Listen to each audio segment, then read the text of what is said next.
Dear student, today I will teach you a new topic. I think this is an exceptional topic. All of you will be very enjoy this topic. তোমরা সবাই জানো আমাদের 5টা আঙ্গুল আছে। আসলে এই আঙ্গুলের অনেকেই কিন্তু আমরা ইংরেজি বলতে পারি না, তাই নয় কি? মানে 5টা আঙ্গুল আমাদের হাতেই থাকে, বাট আমরা এইগুলোর ইংরেজি বলতে পারি না। তো খুব সহজে আমরা কিভাবে এই 5টা আঙ্গুলের ইংরেজি বলা যায়, আজকে আমি সেটা নিয়ে কথা বলবো এবং আশা করি তোমরা এটা শিখে নিবা। তো ফার্স্ট অফ অল দেখো, এইখানে আমি একটা হাতের 5টা আঙ্গুল দেখানো হয়েছে।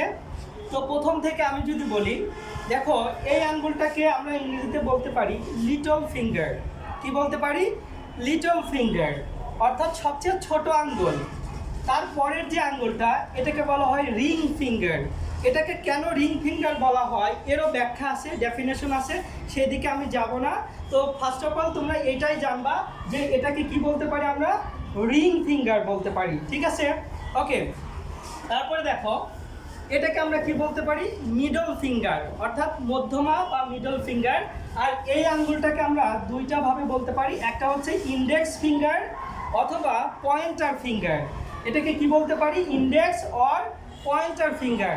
আর ফাইনালি যেটা আমরা পাচ্ছি, দেখো এটাকে বলা হচ্ছে যে ওল্ড ফিঙ্গার বা থাম। যদি তুমি ওল্ড ফিঙ্গার বলো তাহলে এটা বৃদ্ধাঙ্গুল, অথবা তুমি যদি জাস্ট থাম বলো তাহলেও বুঝবা যে এটা বৃদ্ধাঙ্গুল। এখন এই বৃদ্ধাঙ্গুল এবং এই আঙ্গুলটার একটা সাইন ক্রিয়েট করে।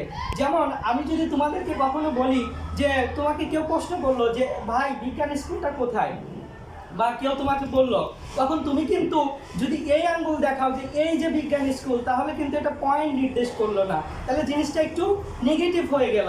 তো তুমি যখন বলবা যে বিজ্ঞান স্কুল কোথায়, ওই যে বিজ্ঞান স্কুল, যখন তুমি এইভাবে পয়েন্ট করে দিবা, তাহলে দেখো এটাকে আমরা পয়েন্টার ফিঙ্গার অথবা ইন্ডেক্স ফিঙ্গার বলতে পারি। ঠিক আছে, ওকে। আজকে এই পর্যন্তই। নমস্কার, উইথ বেস্ট উইশেস।